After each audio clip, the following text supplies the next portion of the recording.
Oklahoma Gardening is a production of the Oklahoma Cooperative Extension Service as part of the land grant mission of the Division of Agricultural Sciences and Natural Resources at Oklahoma State University, dedicated to improving the quality of life of the citizens of Oklahoma through research-based information.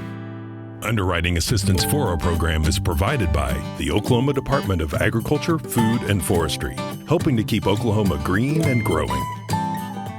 Today on the Best of Oklahoma Gardening, we are going to explore some unique horticultural businesses.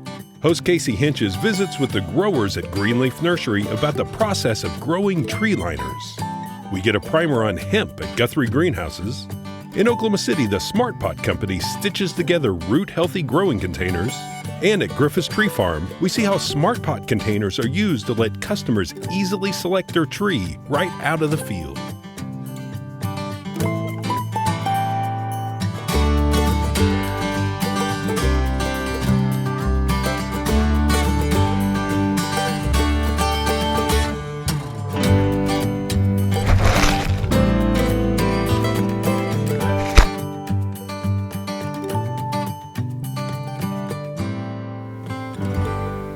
We are here at Greenleaf Nursery's Hidden Lake location just outside of Fort Gibson, and joining us today is Danny Fountain, who is the manager of this location. And Danny, you guys are a liner operation, which is a little bit different than the main nursery in Park Hill that we visited. Can you tell us what that means to be a liner grower?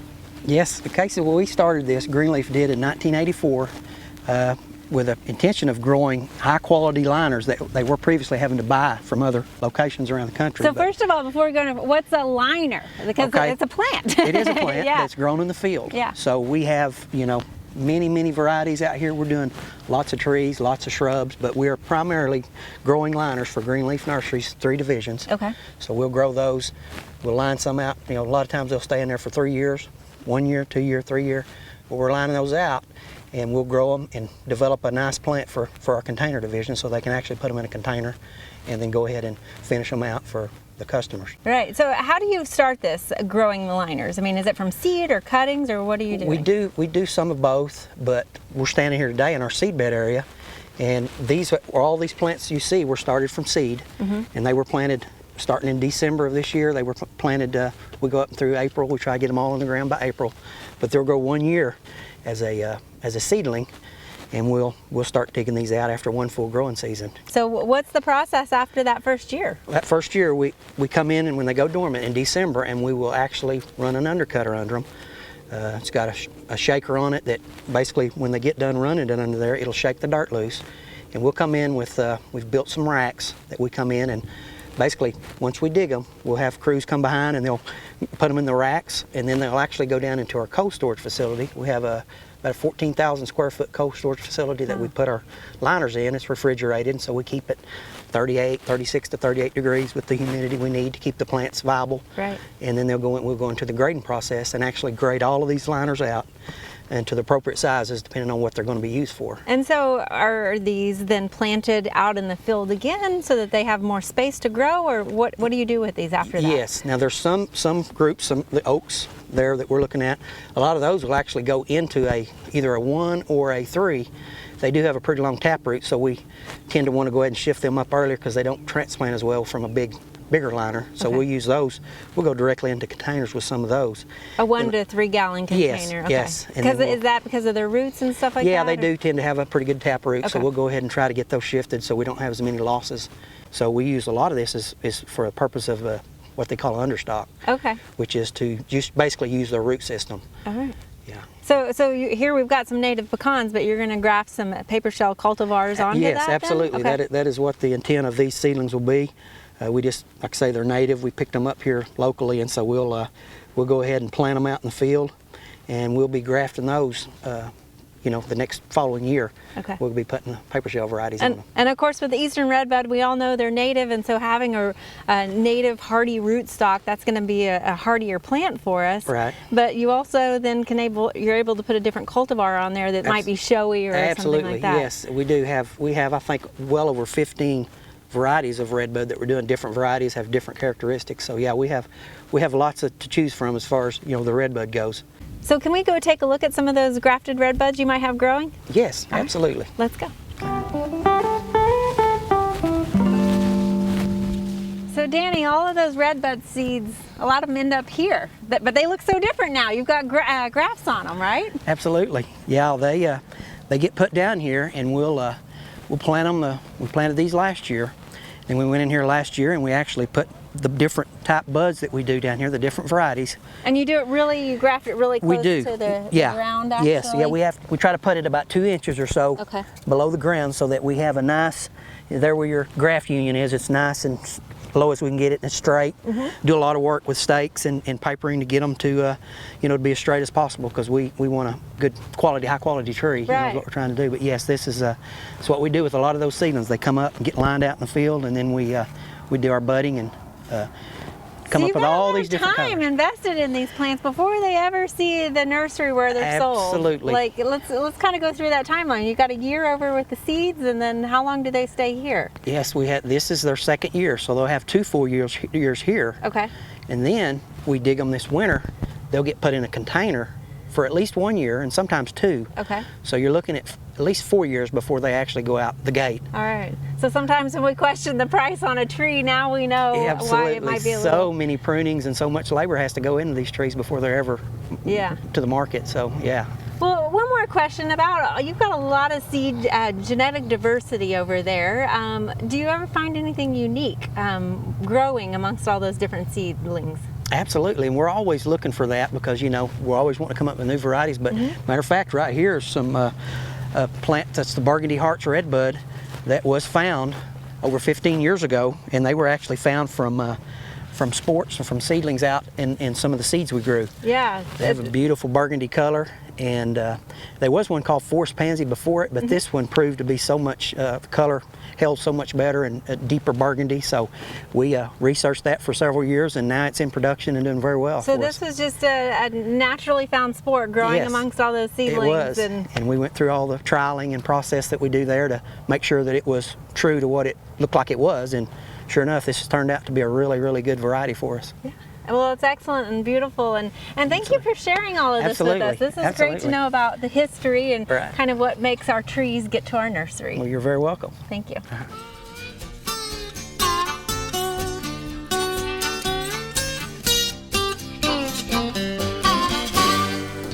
We're here at Herbs Hemp Farm, and joining me today is Jesse Tischhauser. And Jesse, normally y'all grow ornamental plants, but this looks like a new crop you've got here. Can you tell us a little bit about this? Definitely, yes. We've seen a lot of change over the last 8 months here at Guthrie Greenhouses and Herbs Hemp Farm. We typically grow over 6 million bedding plants, ornamentals, peppers, tomatoes, you name it. We grow the stuff that goes in your garden. And last June, we've got a license to start growing industrial hemp. So here we are, growing industrial hemp. And you went all in. So what were some of the challenges when you went into this?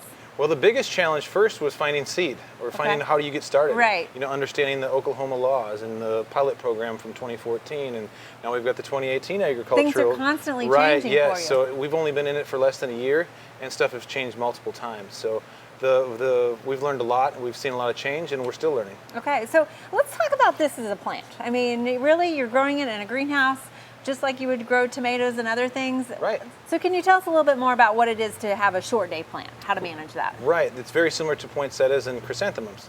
This range here actually used to be used to grow chrysanthemums, potted plants, back 20 years ago. And since we stopped doing that probably 15 years ago, and we lost all the light deprivation, all that stuff, we've had to put it back for cannabis because it's a short day plant. So this hemp requires less than 14 hours of sunlight per day, which will trigger its flowering cycle. So we're actually getting into longer daylights, and so in order to get it to bloom, you're pulling shade cloth on Exactly. Around the middle of March is when the days become too long for this plant to naturally flower. So all summer it will grow in the vegetative state. It'll be producing bigger roots, bigger leaves, and just growing into a big tree. Once those days get short, or like in the greenhouse here, we can pull the light deprivation cloth every night at 7 o'clock and it's instantly dark. This plant will then trigger to flower. Okay, and so that's what we've got right here. This is actual flower, which is different than, again, what we might be used to ornamentally speaking. Right. It doesn't have beautiful petals necessarily. Right, there are some color variations, but definitely not as much as petunias and geraniums. Yeah, there were some purple ones around here, I believe. And so tell us a little bit what we're looking at here. This is what we're after, actually, right? Right. So in hemp production, and what we're doing here is producing hemp for CBD oil production. So all of this stuff will get shucked off the plant, and it'll be taken to an extraction company or a processor, so they're called, and they will turn all of this into a concentrated oil. But yes, this is the actual flower. If you can get a close-up of this, you'll see this one's just starting to form the trichomes, which are little mushroom-shaped, fluid-filled sacs, so to speak. And that's what kind of gives it that grayish look to it, right? Right, right. You'll start to see a haze, and it's very sticky. Yes, those things will actually pop, and you'll get resin all over your hands. And that's where your cannabinoids are, or your CBD. So in addition to growing, I mean, from what I understand, it all needs to be an organic operation. Is that correct? Or? Right, much like vegetables, you can't use any pesticides or growth regulators, that sort of thing, because right now in Oklahoma, we don't actually have an approved list of chemicals you can use. Colorado, Oregon, some of the states have been growing hemp longer than us, have some approved lists, and that's kind of what we're using right now as a go-by. But really, it's all organic stuff, so it's insecticidal soaps, neems, stuff that really isn't a true systemic pesticide like you'd use on your petunias or pansies in the ornamental greenhouse. So we're learning a lot about that, because typically our tomato plants and peppers, we don't have long enough to have pest problems. On this stuff, we're growing to full maturity of 4 months, so we've definitely seen a lot of different pest issues come up. And is pest probably your biggest problem, or is, I mean, nutrition-wise, where? Yes. There's not a guideline on how to grow hemp, right? Exactly. It just now became legal in the last few years, so there haven't been any large university studies, and that's why it's been good working with Langston University. We're kind of setting our own standards as far as what nutrients it needs, what we can use for pest control, and then we can teach farmers that are going to be farming hemp later this year. Okay, so this is part of that pilot program, is you're providing Langston with some information on what you're learning in the process. Exactly, that's the whole premise of the pilot program. Okay, all right, so nutrition and insects, you mentioned that it's a 4-month cycle? Right. So you'll be able to grow year-round through here? Or? Yes, in the greenhouse we can get 3 cycles if everything goes well. Obviously outdoors you can't pull the drapes and close the lights off in the summertime, so it's probably a May 1st through May 15th you want to plant, and you'll be harvesting in late October. All right, and all of these are they the same type of plant? I mean, they're all females, correct? Because it's females that have the flower. Exactly. If you get a hemp seed, there's 9 to 10 different phenotypes that plant can be, and it can be a male or female. So you don't want any male plants if you're trying to harvest for the flowers, because if the male plant pollinates the flower, you get a seed crop rather than a CBD crop. Gotcha. Okay. So we're eliminating all of our males. We actually don't have any males in this building. We're not doing any breeding and that sort of thing. All right. Well, Jesse, thank you for sharing how to grow hemp with us. I mean, it's been an enlightening experience learning all of this, and I know it'll help demystify the question about this new crop. You're very welcome. Thank you. Thank you.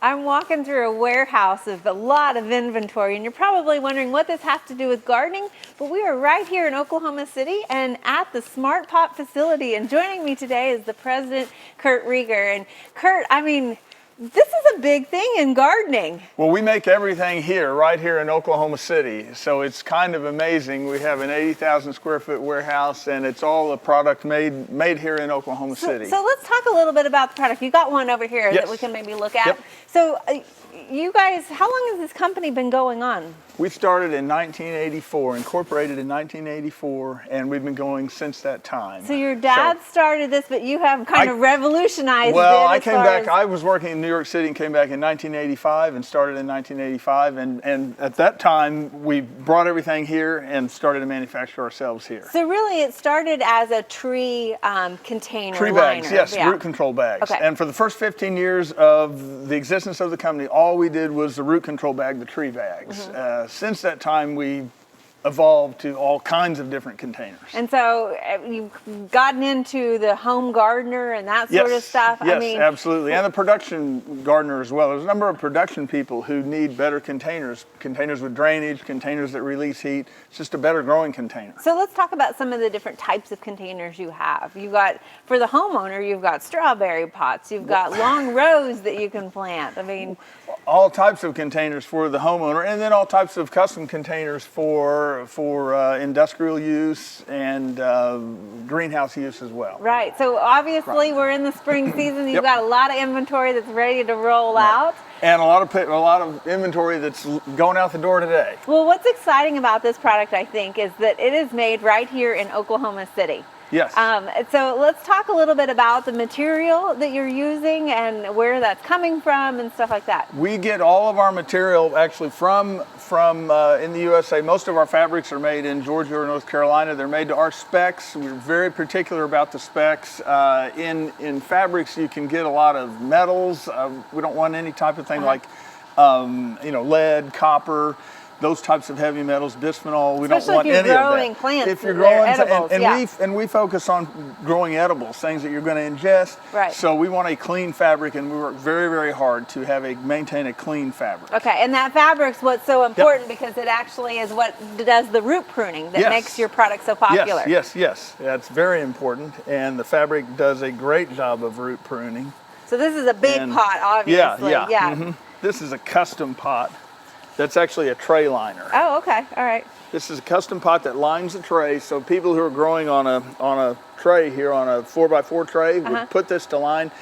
It holds in soil, holds in the median, so you don't drain out, yet it drains perfectly. Excellent. And it root prunes. You can see on here, the fabric actually catches, the hairs of this fabric will catch the fiber roots and force them to branch and prune. So you get a proliferation of root structure inside this container, inside this fabric. So when you talk about this is a custom product, yes. You can order custom products through you guys? I know you offer a lot of different colors other than black. Other than black, we try to discourage individuals from ordering custom products, but certainly, like this is a product that was made for a distributor of ours, and they had a demand for, they sold a tray, they do sell a tray, present tense, they sell a tray that they need a liner for.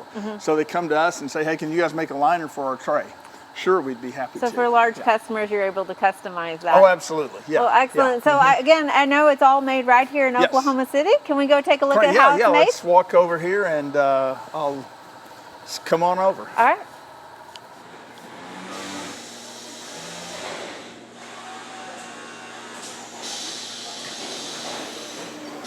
So Kurt, this is where all the magic happens, huh? We make it all right here, and we're here in Oklahoma City, and we make all of our smart parts here in Oklahoma City, on the floor here, and then take them out to the warehouse. So some of them have handles on them, some of them are die cut. We go all the way from 1 gallon to 1,000 gallon, and in various colors. Some have handles, some don't. We make the tray liners, we make saddle bags, we make pond pots, we make all types of containers right here, and we're able to custom, and that's very important. A lot of our customers need custom products and custom configuration. Right, and you even do a little bit of embroidering too. We can do embroidery. We have an embroidery machine here, and we can do an embroidery. We try to do that. It makes it a souvenir bag, something that people will keep.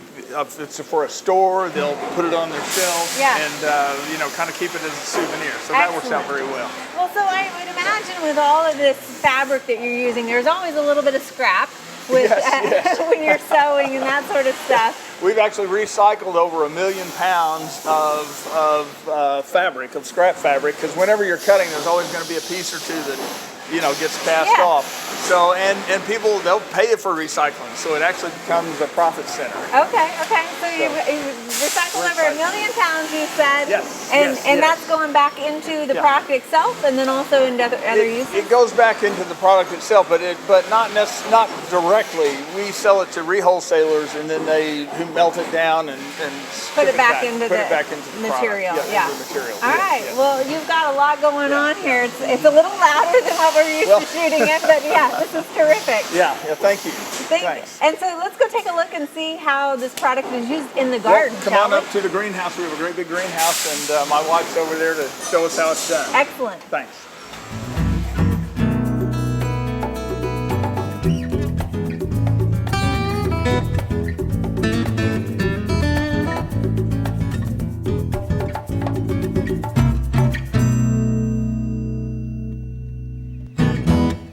We're at Griffis Tree Farm just outside of Norman, Oklahoma, and joining us today is Rusty Griffis, who is the co-owner with your brother, right? That's correct. Excellent. So we wanted to talk today about why you're using smart pots in a production facility here.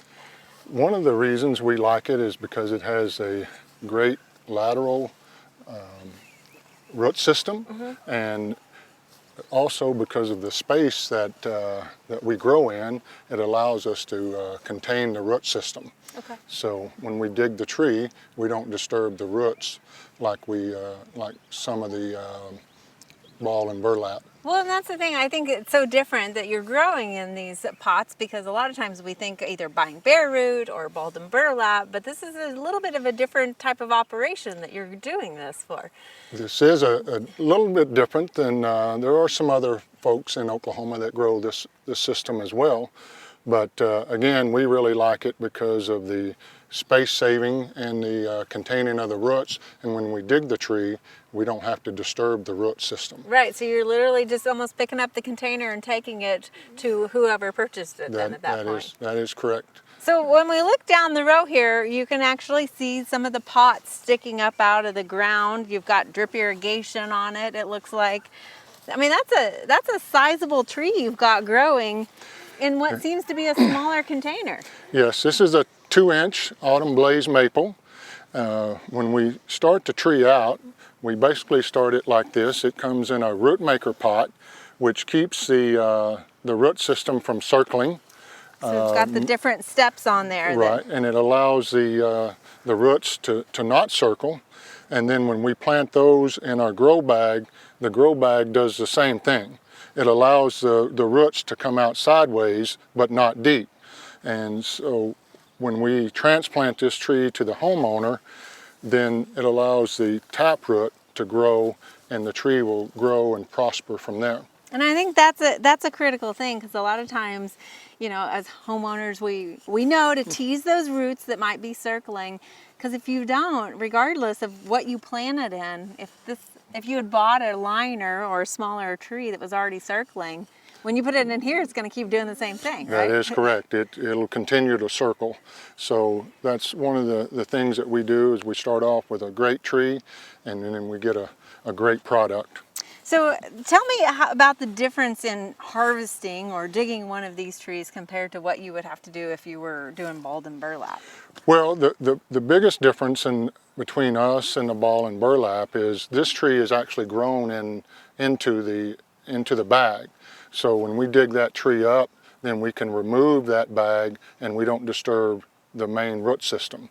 The ball and burlap is a great system, but a little bit different. Yeah, it's been used for hundreds of years. The thing is, with the ball and burlap, you can grow a lot bigger tree, but then you have to come and cut all the root system through the spade, and then you have to pull it up out of the ground, and then you wrap it in burlap and then wire. Okay. And that helps contain the root system, where this one is already contained. And I feel like a balled and burlap tree of this size, the root ball or what you would have to manage would be a little bit bigger. Is that correct? Yes, something like this for a ball and burlap would weigh probably 400 to 450 pounds. And this particular one would probably weigh 125 pounds. Okay. So it makes it very manageable for the homeowner, and it also makes it very manageable for us to be able to dig the tree up and take it into their backyard or their front yard. So we don't have to have any special equipment. Plus they don't have to, if they elect to plant it themselves, then they don't have to have any special equipment. Right, and that gives you that sort of instant gratification, Yes. but I know usually the root ball is the biggest concern about how much it weighs and how big it is. Exactly, and most of our clientele, 99.9% of it, is homeowners. So that's who we cater to, is to the homeowner. So it's a perfect system for us, and it's a perfect system, and our success rate has just been unbelievable with this system. So Rusty, what I love about your tree farm is homeowners can come and kind of pick their own tree that they want. How do they go about doing that? Well, they can come out at any time. If they would give us a call and make an appointment, that's even better. That way we can give them one-on-one attention. And we have golf carts that we can take them around. We have 20 acres here that we grow on, and we can give them that one-on-one attention and try to educate them on how big the tree is going to be and what the demands the tree may make as far as watering needs in this Oklahoma environment. Perfect. You got a lot of trees to see out here. We do. People can come and see us anytime. Excellent, excellent. So when we dig something up like this, you're going to see more fuzzy, smaller feeder roots, right? That is cut correct. Larger roots. That is correct. You won't see the big, like on a ball and burlap tree, if you actually took all that dirt away, you're going to see the cuts on the root system, where you're not going to see that here. Okay. Again, they're both good systems. It's just a different technique. Right, right. Well, thank you for sharing this with us, Rusty. Well, thank you.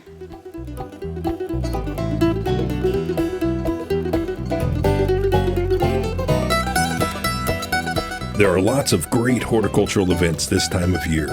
Be sure and consider these activities when you're making your plans for the weeks ahead.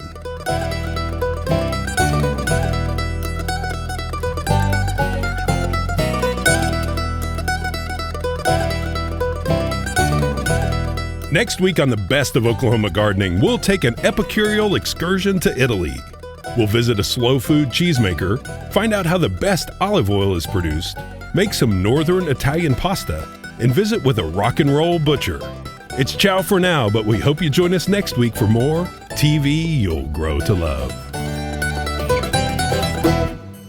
To find out more information about show topics, as well as recipes, videos, articles, fact sheets, and other resources, including a directory of local extension offices, be sure and visit our website, oklahomagardening.okstate.edu. And we always have great information, answers to questions, photos, and gardening discussions on your favorite social media as well. Join in on Facebook, Twitter, and Instagram. You can find this entire show and other recent shows, as well as individual segments on our Oklahoma Gardening YouTube channel. And tune in to our OK Gardening Classics YouTube channel to watch segments from previous hosts. Oklahoma Gardening is produced by the Oklahoma Cooperative Extension Service as part of the Division of Agricultural Sciences and Natural Resources at Oklahoma State University. The Botanic Garden at OSU is home to our studio gardens, and we encourage you to come visit this beautiful Stillwater jewel. We would like to thank our generous underwriter, the Oklahoma Department of Agriculture, Food, and Forestry. Additional support is also provided by Pond Pro Shop, Greenleaf Nursery and the Garden Debut Plants, the Oklahoma Horticultural Society, and the Tulsa Garden Club.